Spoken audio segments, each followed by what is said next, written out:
So Hank, let's just talk a little bit about you, because I want to know about your career. Where did the relationship begin with Outfront? Okay. When and how? Okay. Well, I went to Mizzou along with my father and my 3 older siblings. And when I got out, I really wasn't working anywhere. My family is involved with a plumbing supply company in South County, and it's kind of the Milford Unemployment Agency, so I was working there. And my dad got a call from one of his good friends and said, hey, Gannett, which is what we were called at the time, Gannett Outdoor is hiring people to do computer input. You know, has Hank had an interview? Has he done it? No. So my dad told me about it. I was like, heck yeah, I'm going to go for it. So I've been there ever since. So that was June of '86. And I started in real estate, but did a little trial and very terrible job in sales. And I ended up taking over as manager in February of 1990. What does your job entail? Wow, you got a little time? A little. I'm basically the janitor of the billboard business. I deal with problems. But I'm also the most important part in that I handle all the land leases where all our billboards are located.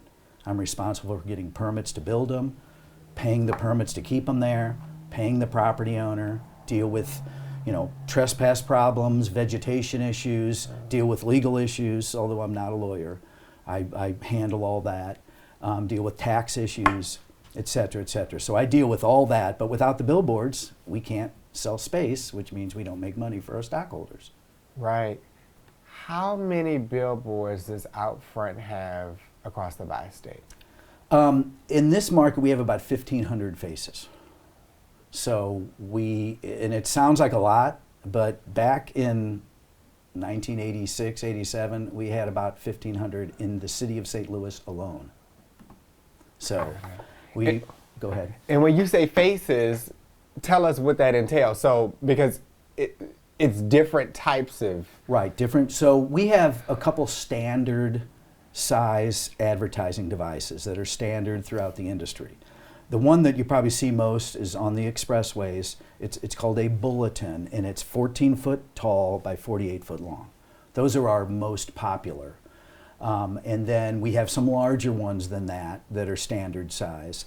And then we have we're the only poster plant in this area, which means we have the only poster structures, and those are 10'6" by 22'8". Those are the old fashioned that used to put up with the paper and you see on the cartoons and stuff like that. That now they're done with EcoFlex vinyls, so there's no glue involved. But those are the oldest that have been around almost as long as the wall paints that you see around the city of St. Louis. Yeah. So, what has your experience in this industry been like in St. Louis? How has the industry evolved over the years? Well, St. Louis is unique because the city, even though it's surrounded by the county, is not in the county. So, and then in the county, you have 92 municipalities. And if we want a billboard in one of those municipalities, we have to deal with them. And so, unlike other big markets that we have in the United States, like New York, New Jersey, blah, blah, blah, LA, I'm dealing with 87 different municipalities, and then you deal with the state, and in our case, we deal with the state of Missouri and the state of Illinois. So there's a lot of regulation. It's almost like the drug industry. It's so regulated, which is good, though. It's good because it helps, everybody be responsible. Yeah. In terms of the design of what we see on the board, is that something that's in your wheelhouse as well, the company Outfront? Yes. We have an art director here, and what she will do is work with the client. But the best part about what she does, and it's the same with me, we also have a group of people across the country. I have 700 people that I can rely on to get help for stuff. In the art world, it's the same thing. And we have what we call Outfront Studios, which is, they're world-renowned in many awards for their creative, prowess, and they really help a lot. They're incredible people. And that really works because a bad billboard is worthless. It's just like doing this without sound, And so if you don't have the right design, what happens is it doesn't work for the client, and they say billboards don't work. Well, bad copy doesn't work. Boring copy doesn't work. But billboards work. That's why they're probably the oldest form of communication, going back to biblical times. I love to tell a funny story about Cain and Abel in the Bible. And Cain kills his brother Abel, hides him out in the wilderness, and God finds out about it, and he goes to kick Cain out of the garden. And he goes, you're going to be damned to walking around the earth for the rest of your life outside of the garden. He goes, well, that's unfair. People will know I killed my brother, and they will take revenge on me. He goes, don't worry about it. I'll put a sign on you, and they won't touch you. So there's your first billboard. So wow. Anyway, but great business if it's done right, and we've been around forever. And like I said, we put the client first and just say, hey, what are you looking for? What do we need? And then we analyze it based on experience around the country, and we put together artwork, and we put together a program with key locations, whether they be static, the normal ones, or digital, to make it work for them. Yeah, so what has your mission been here in St. Louis? Tell me when you all were founded, and then what has your mission been like in St. Louis? Has it changed? Has it evolved? Okay. Well, when we were founded is a difficult one, but I got a lot of it up here. We actually started post-Civil War in the city. And what billboard companies, most billboard companies, there's several small ones that aren't, but most large billboard companies are a conglomeration of multiple different companies, buyouts, mergers, and all this stuff. So literally we go back to the Foster and Kleiser days, which is a very famous billboard company that's, was around 100 years ago and more. And we started out with them, and then St. Louis Poster Advertising, General Outdoor, Negley Outdoor. St. Louis Outdoor was a merger of two big companies, Negley and General, back in 1960, which was dynamite, because it kind of corresponded with the banning of tobacco advertising on TV and in newspapers, and it just exploded in our business. But then from St. Louis, we went to, we acquired a bunch of small operators around town, Montgomery Outdoor, Galloway, Alton Outdoor, Metro St. Louis Outdoor, and then they were all bought up by Combined Communications, which is out of Minneapolis. Then Carl Eller bought the billboard companies, and we became Eller here, and then Gannett bought us, and then Outdoor Systems bought Gannett. The next year they bought national advertising from the 3M company, and then, let's see what happened next. Then we went public. We merged with Infinity Broadcasting, or to become Infinity Outdoor, then became Viacom because they were a wholly owned subsidiary, and then CBS bought us, and I won't tell my joke again. and then Outfront Media bought us 10 years ago. Wow. So that's how we got here. The journey. But there are pictures and there are leases, like this picture here, of our signs that go back, and the signs have pretty much been the same. I mean, I have some signs that are over 100 years old that are around the market. I know of one specifically that was built in 1909 in East St. Louis. So, and we had one right across the street here that was built in 1919. So it had rivets all over it. And we ended up removing that sign and worked with some developers so they could build that the Cane's restaurant. And we removed that sign for them, and we got a permit to rebuild our sign on an easement and gave them our property so they could develop. Wow. So you talked a little bit about those moments where business just started to boom because of what was on that board. Yeah. What are those moments for you? Can you highlight maybe one or two of those moments? What did we see on those boards that made things go crazy? Wow. Because you talked about tobacco. One of the things you mentioned was the tobacco boom, right? So tobacco, we were their only media outlet. I mean, I think they could advertise in magazines. So remember the Marlboro Man ad. But they really used out-of-home billboards exclusively, and they paid good money. That was a major part of our income across the country, around the world. But then when they were banned, it was like, oh my gosh, the sky is falling, it's all over. But lo and behold, You have a product that works and you figure it out. It's necessity, and you figure it out. And actually being a part of that was really interesting and difficult, because here you have all these assets and you're thinking, oh my gosh, our big business is going away. But it was just really cool to see it work out. And we have a lot of competitors around the world and around the country and in the state and in the city, but these guys are smart people, and they work very well. They compete, but they help us do the best we can. And so honestly, my biggest aha was just working in a very competitive business where you are motivated to do the best. It's almost better that it's that way, because you have to do the best or else you're out.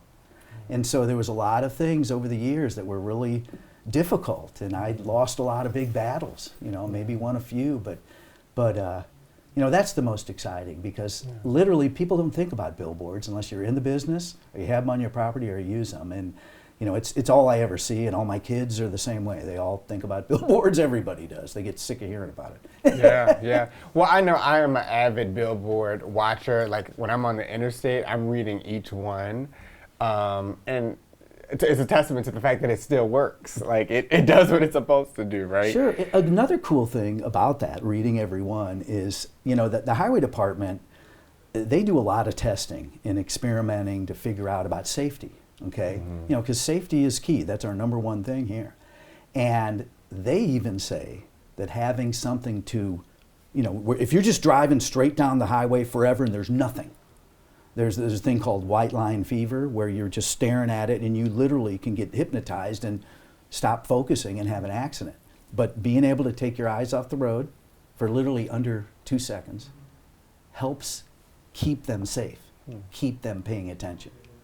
And so I just always thought that's cool. And the highway departments have they have digital signs talking about traffic. And we had a problem with digital signs where they're not safe, they're too bright, blah blah blah. Well, if the highway department's doing them, chances are they're safe, because they know a lot about safety. And what we've found in our diving into doing digitals in this market and around the country and around the world is that they work out great. They really do a great job, and they're safe and all that. And the proof is in the pudding. Yeah. So about 51 years ago, Hank, you all made a decision to move out of the city. You moved to the county. Do we know why? Yes, I actually am very lucky. I still get together with people who had been in the business going back to that time and worked for us at that time. And essentially, we moved from the address, 3905 McPherson, at McPherson and Vandeventer. We moved out because of the crime. We were just sick of getting our building broken into, getting robbed, et cetera, et cetera. We moved out. We moved to Berkeley, and that's where I started, 13 years later, up in Berkeley. But that was the reason. It was because of crime. Wow. And so 51 years later, you all made a decision to move back to the metro area. Tell me, what was the catalyst for that decision? Well, I mean, we're a publicly traded REIT, so we're in the sales business, and profitability, generating income is our job. That's our job, and we're always looking for different ways to do better. Do better for our clients. We do good for our clients. It works for us, and we just thought, we thought more about it, and I'm still involved in the city. We still have billboard locations all over. We own properties. I deal with a lot of stuff down there, the politics and everything.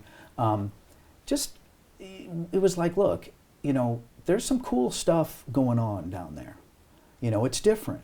And I kind of ran into it by accident, sitting in Kirkwood at a restaurant one night, kind of complaining about some of our properties in the city.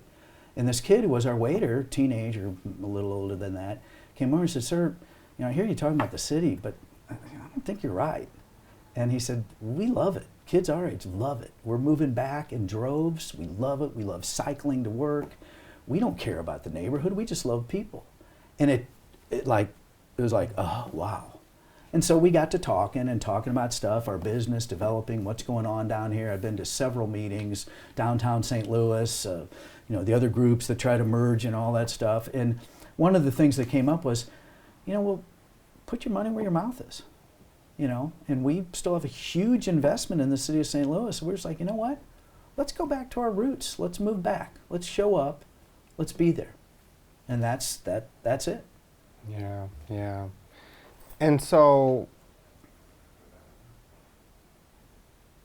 billboards, we talked a little about this earlier, but about what they can do for a city, because they essentially, depending on how local some ads are, Yeah. they tell the story of the city. Absolutely. We see people that we see in our neighborhoods. Some of our city leaders are on billboards. Some of our local businesses are on billboards. Why is the billboard industry so essential to a city's story? Wow. We could talk forever, but I'll try to keep it brief. Billboards, as we discussed earlier, they work, and they're big, and they're, when done properly, they really, you look at it and you remember it. And the big thing with billboards is recall. So, it's not just, like you said, if I'm driving on a road trip somewhere that I've never been before, I'm looking for a hotel, looking for a gas station, that's one part. But the billboards that we do, the outdoor advertising out of home, is we're advertising different types of businesses. Our job is to make people, places, and businesses grow. And we wouldn't still be around after thousands of years if it didn't work. And we do the same for the city. We have a sign on a property. A lot of my signs are on properties where the city already bailed on it. They moved out, but we're still there. In some instances, we're the only non-government money that some people get, income, because we believe in people. Everybody has to eat. Everybody has to buy insurance. Everybody has to die. Everybody wants to get married. You go down the list. Everybody. Doesn't matter what you look like or I look like, what language we speak. We buy goods and spend money, and that is good for the city. It's good for businesses, which pay taxes. It's good for property owners who pay taxes. It's good for everybody. And honestly, the city of St. Louis is extremely diverse. And the cornucopia of different people is just a perfect melting pot to make the city what everyone wants it to be. And historically, it's always been that way. Always, going back to the Civil War, a bunch of different folks, and did they fight? Absolutely, but that's real life. There's no panacea of everything being perfect and everybody being smiley and happy. Run for the hills when you see all that.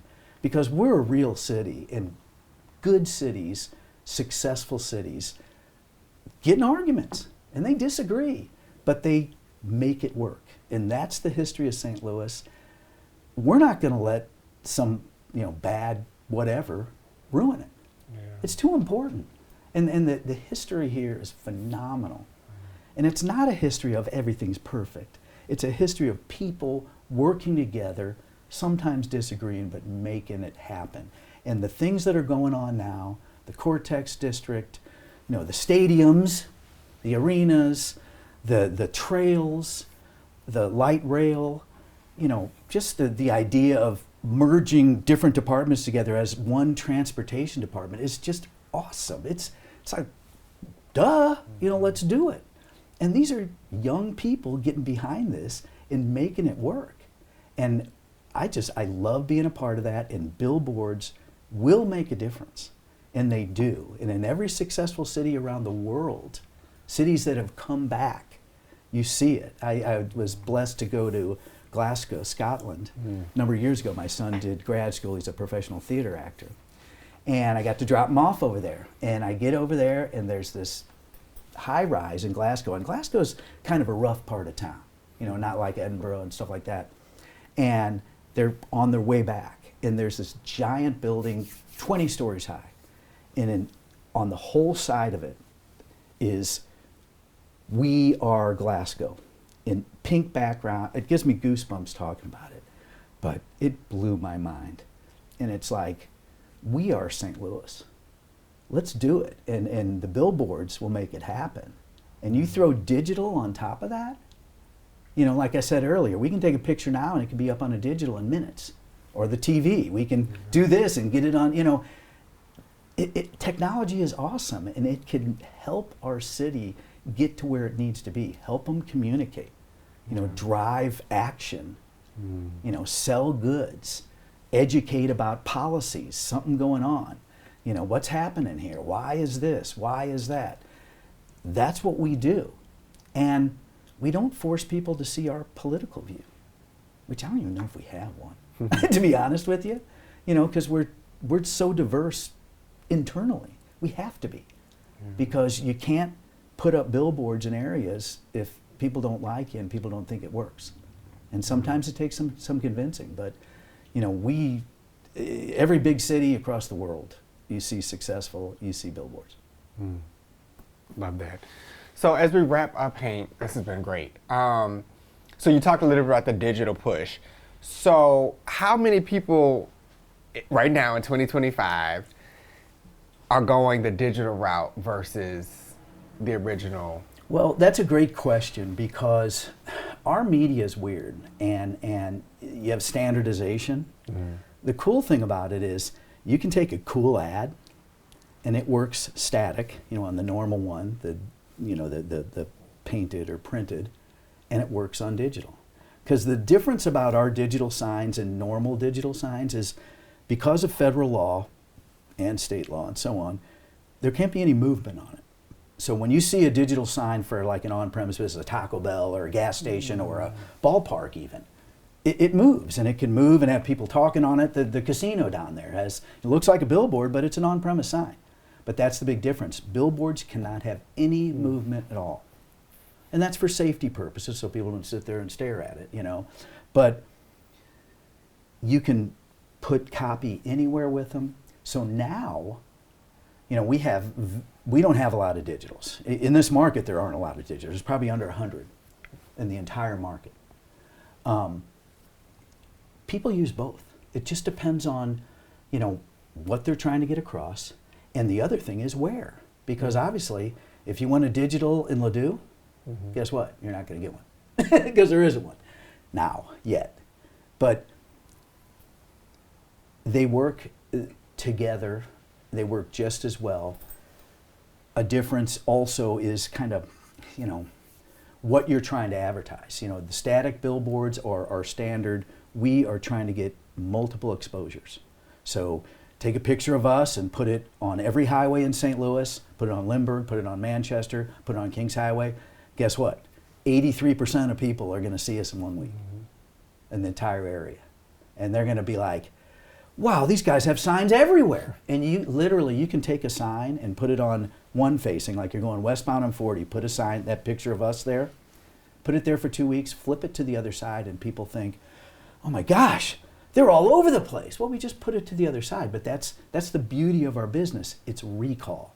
And the human brain is the most complex computer out there, and it's just weird how it works. But that's the secret to our business and why we work and why people use both of them. Digitals work, static work, it all works. And I was just going to ask, so with the digital boards too, does it sort of increase clientele because you guys can put up, let's just say, an ad for Burger King, and then if it's digital, you can flip to another client. Okay.